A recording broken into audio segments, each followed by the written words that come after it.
Welcome to Sacrilegious Discourse. I'm husband. And I'm wife. Together, we're reading the Bible for the very first time. We grew up without religion and wanted to know what all the fuss was about. Well, what have we learned so far? That God is a dick, and apparently some people believe in talking donkeys? We're not trying to pass ourselves off as experts. Nope, we're just reading the Bible for the first time and giving our first take reaction. If you'd like to join us in this venture, you might consider starting at episode 1. Otherwise, jump in wherever you like. All right, let's go read the Bible. Yeah, let's get to it.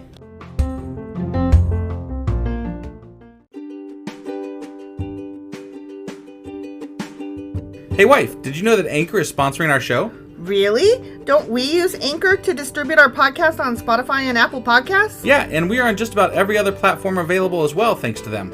Why do we use Anchor as our podcasting service? Well, they make editing and distributing our show a breeze.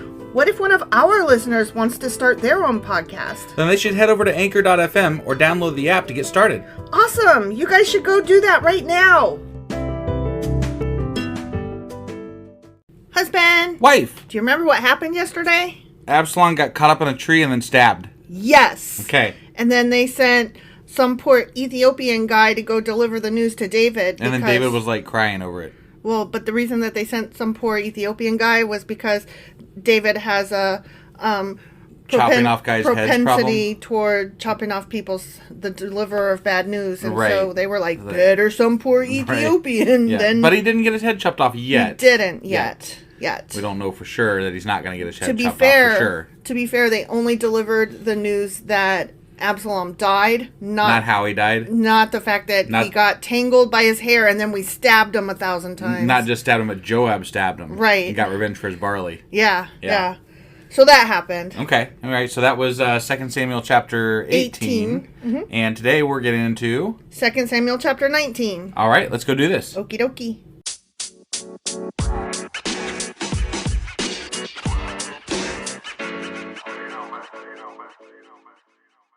Okay, so 2 Samuel chapter 19. Okay.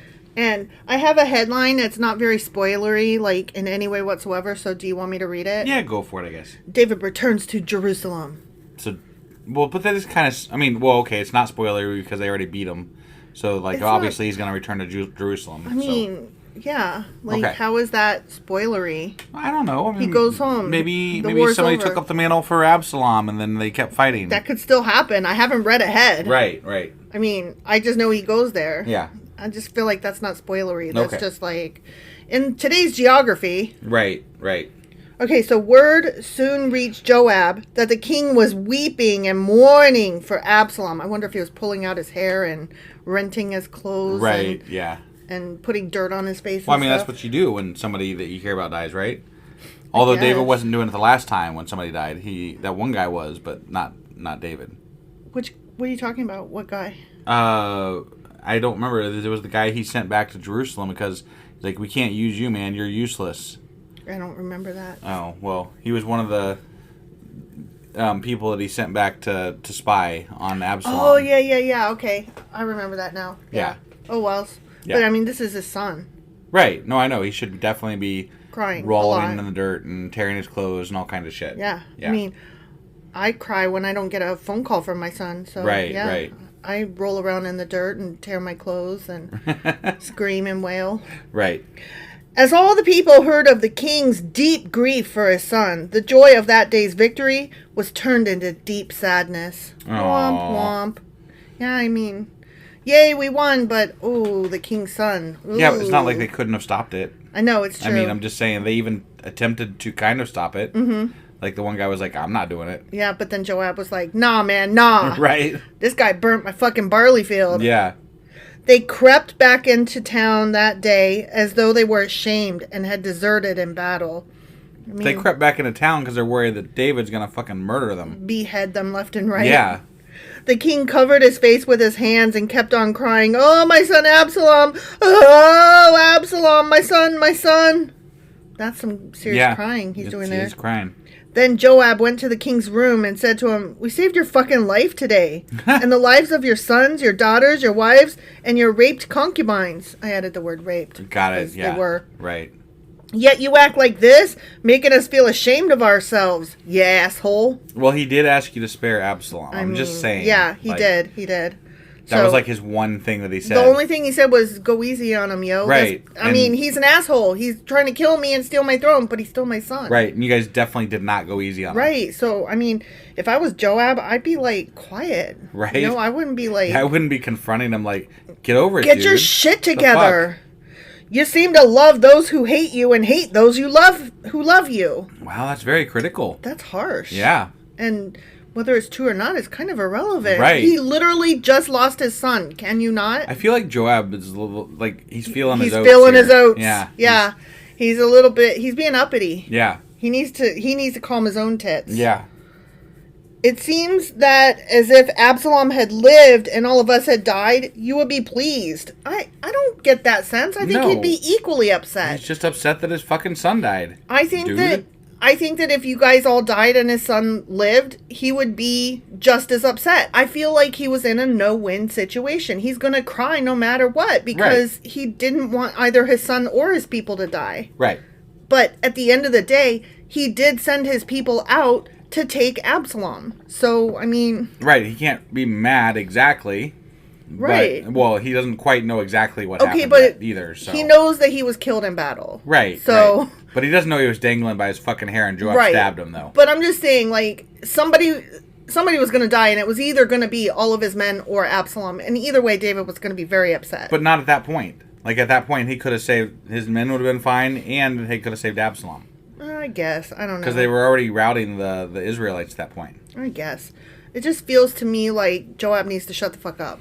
Well, he definitely needs to shut the fuck up, because he's about to get himself killed. Maybe. You know, if he says the wrong thing. Now go out there and congratulate your fucking troops. So I swear by the Lord that if you don't go out, not a single one of them will remain here tonight, asshole. Then you will be worse off than ever before. Yeah. Shut up, Joab. Jesus. Right. And I think Joab's like gunning to take his job here. I think Joab's he's like, if you don't get out there and do it, I'm gonna do it. Or, no, I don't think he's trying to steal the kingship. I think he's just like, if you keep mourning, then everybody's going to tell you how it happened, and maybe if we could just hurry up and get past this, you'll never know. Right. That's what I think. So the king went out and took his seat at the town gate, and as the news spread throughout the town that he was there, everyone went to him. Meanwhile, the Israelites who had supported Absalom fled to their homes. As well they should. Right, yeah. But they fled to their homes. They didn't flee the city. They were just like, I'm going to sit this party out. Right. So that's cool. They weren't like totally afraid. Right. They don't know that their heads could be on the line. Right. And throughout all the tribes of Israel, there was much discussion and argument going on. The people were saying, the king rescued us from our enemies and saved us from the Philistines, but Absalom chased him out of the country. Now Absalom, whom we anointed to rule over us, is dead. Why not ask David to come back and be our king again?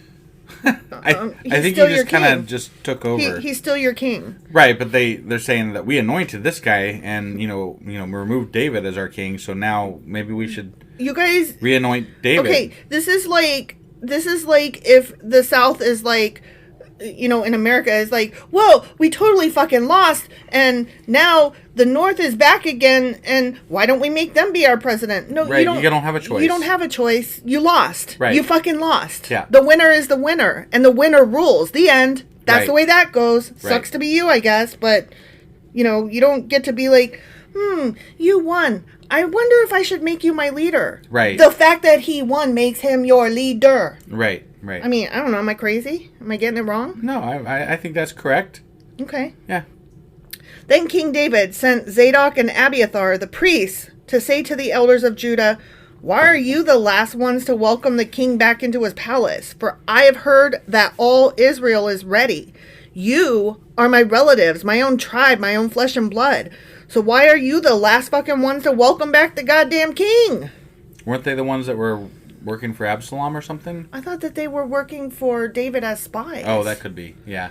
And David told them to tell Amasa, since you are my own flesh and blood like Joab, may God strike me and even kill me if I do not appoint you as commander of my army in his place. How about nobody strikes God dead? How about God doesn't strike anybody dead? May God strike me if I don't appoint you. How about just you're appointed? Like, right. Yeah. You could just say, guess what, guys? I'm appointing this bastard over here. Right, Like, right. you don't have to say, may God strike me dead if I don't appoint you. Right, you just do it. Just appoint him. You're king. It's good to be king. It's good to be the king. Then Amasa convinced all the men of Judah, and they responded unanimously. They sent word to the king, return to us and bring back all who are with you. So the king started back to Jerusalem. Okay. And when he arrived at the Jordan River, the people of Judah came to Gilgal to meet him and escort him across the river. All right. Sounds like we're about to wrap up this happy story, Yeah, right? it's all good, right? Shimei, son of Gera, the man from Bahurim in Benjamin, hurried across with the men of Judah to welcome King David. 1,000 other men from the tribe of Benjamin were there with him, including Ziba, the chief servant of the house of Saul, and Ziba's 15 sons and 20 servants. They rushed down to the Jordan to meet the king. They have more servants than they have sons? Yeah. Jesus. Well, that's a servant per child, so one servant to take care of each child, plus, let's see, a gardener, a cook, a housekeeper. I don't know what the other two But that's are for. ridiculous. That's like, I mean, that's just fucking overkill. Even one slave is overkill. Well, yeah, but I'm just saying, like... I'm trying to assign them each duties. So you've got 20, right? Yeah. So 15 sons, that's one servant per child. Sure, right? the guy so and his 15 are wife. taken care of. The guy and his wife. Okay. Oh, those are the other two. Okay. Right, yeah. And cook, groundskeeper. Maybe he even has daughters. I don't know. housekeeper. We can't ever tell in these They don't fucking need books, servants. so. They can just Oh, cry yeah, in that's their right. beds. They basically are servants, right? Yeah. Right, Yeah. They crossed the shallows of the Jordan to bring the king's household across the river, helping him in every way they could. David's mercy to Shimei. Oh, that's a new section. Oops. It's not highlighted. It's not. Well, now we know. Now we know. That's not my fault. It's all right. This is It's just all right. bad. We're This is still badly getting- done. I mean, yeah, whatever. It's all So good. that's a headline, and that's about to happen. Okay, Sorry for the he's spoiler. He's got some mercy coming. To some guy named Shimei. Yeah, that. Shimei. Or a not place. Shimei. Or, an area. Or his tribe. Or I think something. Shimei is a guy. Okay. The guy Shimei. The guy Shimei, huh? As the king was about to cross the river, Shimei fell down before him. Oh, See? no, yeah. I was right. Yeah. My lord the king, please forgive me, he pleaded. Forget the terrible thing your surgeon. Forget the terrible thing your servant did when you left Jerusalem. May the king put it out of his mind. I What? know how much I sinned. He's saying, I was bad. Please don't kill me. All right. That is why I've come here today, the very first person in all Israel to greet my lord the king. Then Abishai, son of Zeruiah, said, Shimei should die, for he cursed the Lord's anointed king. Wow. But, I mean, he's being brave and saying, Yeah, yep, he's like, I "I fucked fucked up. up. I was wrong. You were right. You're pretty. I'm ugly. Please Right. don't kill me. Yeah. I don't want to leave. And you can't, go around killing all the Israelites. They're going to be your, subjects. Not so. only that, but it's like, if you show mercy to this guy, then all the other people will love you all the more. Right, yeah. Show some goodwill, man. Yeah, yeah. Who asked your opinion, you sons of Zeruiah? David exclaimed. I need that on a shirt. I know, right? Who asked your opinion, you son of Zeruiah? Instead of son of a bitch, we just be like, Yeah. you son of Zariah. Oh my gosh. Why have you become my fucking adversary today? This is not the day for execution. For today, I am once again the motherfucking king of Israel. Hell yeah. Then, turning to Shimei, David vowed, your life will be spared. That was nice of him. That was nice of him. Yeah. We kind of saw that coming. Right. So, I mean, Because of the title, spoiler. yeah. Sorry. It's all Sorry. good. It's all good. I fucked that up.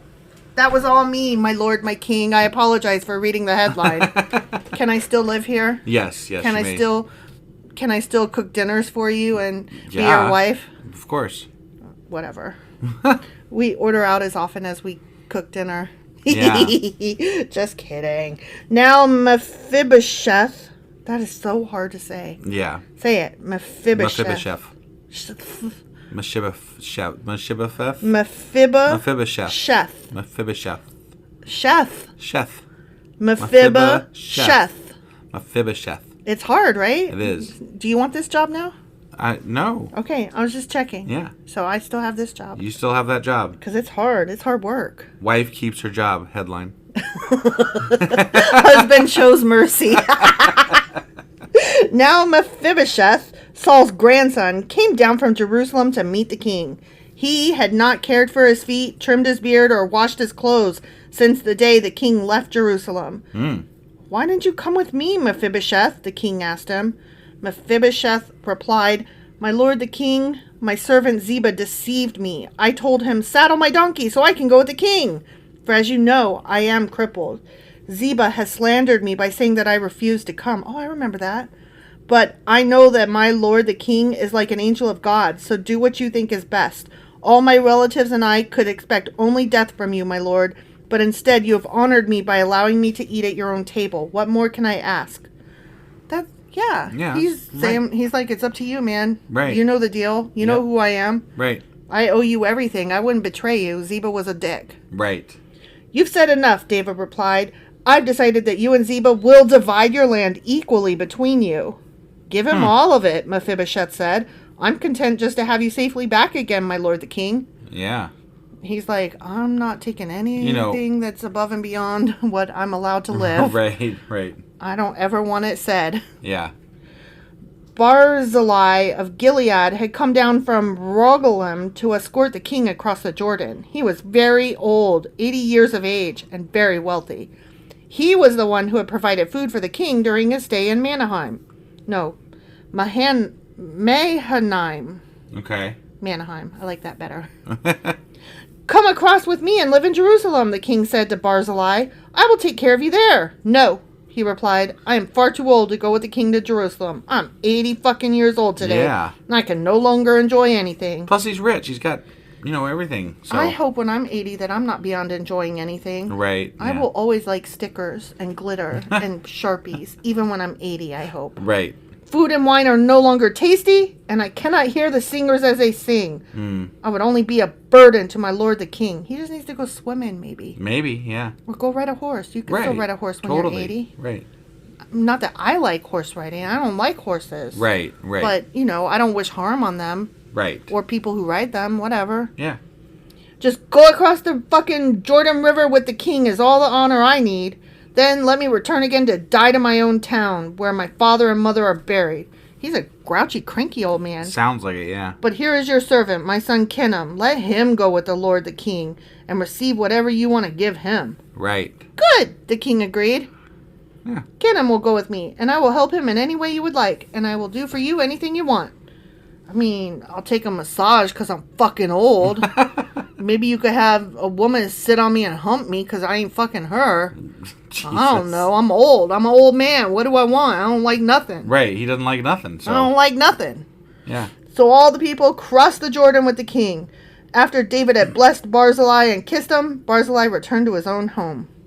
Then the king crossed over to Gilgal, taking Kinnam with him. Okay. All the troops of Judah and half the troops of Israel escorted the king on his way. But all the men of Israel complained to the king, the men of Judah stole the king and didn't give us the honor of helping take you, your household, and all your men across the Jordan. Seriously? We wanted to help you and you let them help you, and that's petty fucks. Right. The men of Judah replied, the king is one of our own kinsmen. Why should this make you angry? Right. We haven't eaten any of the king's food or received any special favors. Besides, you fuckers are the ones that were just at war with him. Yeah, I know. So, whatever. So, I don't know. Eat my ass, man. Shut it. Right? Yeah. But there are 10 tribes in Israel, the others replied. So we have 10 times as much right to the king as you do. But what right do you have to treat us with such contempt?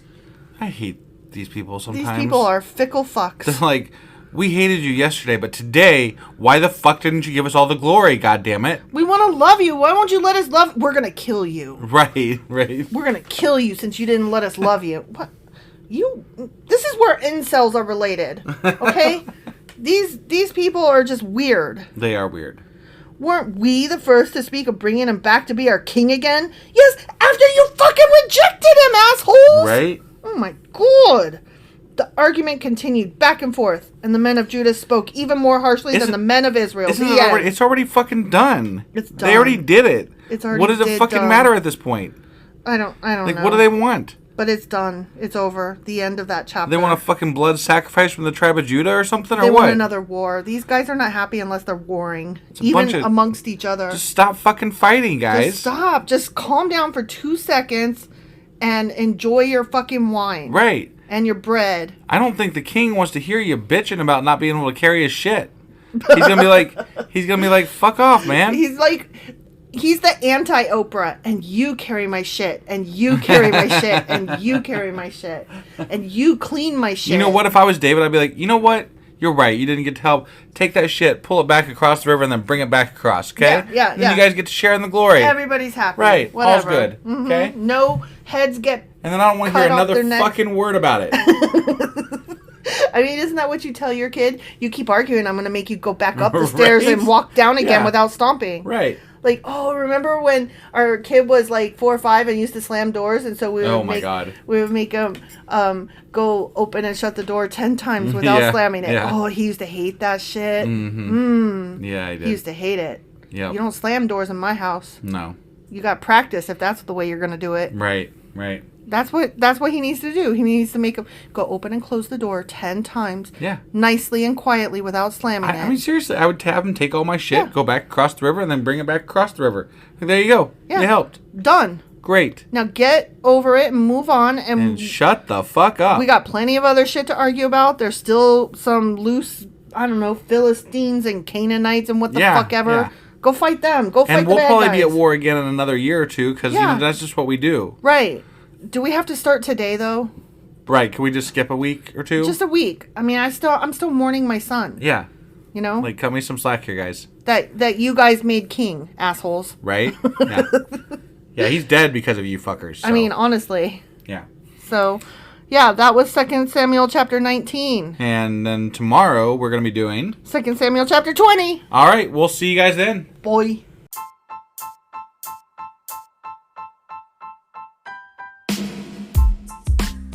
Hey, wife, I guess that's the end? But husband, that's just sad. It doesn't have to be. We are on lots of social media platforms like Twitter. Our handle there is sacrilegious_D. For D's nuts. Oh my God. Stop doing that. Anyway, we're also on Facebook, Instagram, and Pinterest. There's a link to all of our social media sites at our website. Ooh, we have a website? Yeah, it's sacrilegiousdiscourse.com, where you can also find a link to our merch shop. We have a merch shop? Yep. We have podcast-themed clothing, mugs, notebooks, and more, as well as an atheist and science-themed products. Wow, our fans should really go check that out right now. Definitely. They can get in touch with us by sending an email to sacrilegiousdiscourse@gmail.com. But before they do that, we could really use some help. Oh yeah? With what? Well, it's not free running the podcast, and we need some financial support in order to get better equipment, which will free up time so we can concentrate on our podcast and our fans. Okay, so what should they do? Head over to patreon.com/sacrilegiousdiscourse and sign up as a contributor on our podcast. Supporters there receive additional bi-weekly episodes that we record just for our Patreon members for as little as $2 a month. Also, we'd really appreciate it if you would like and subscribe on whatever platform you're using. And Apple Podcast reviews help us out tremendously. Like and subscribe. Leave an Apple review. Join us on Twitter. Support us on Patreon. That's a lot of instructions. Don't forget to say thanks. Thanks. Okay, bye.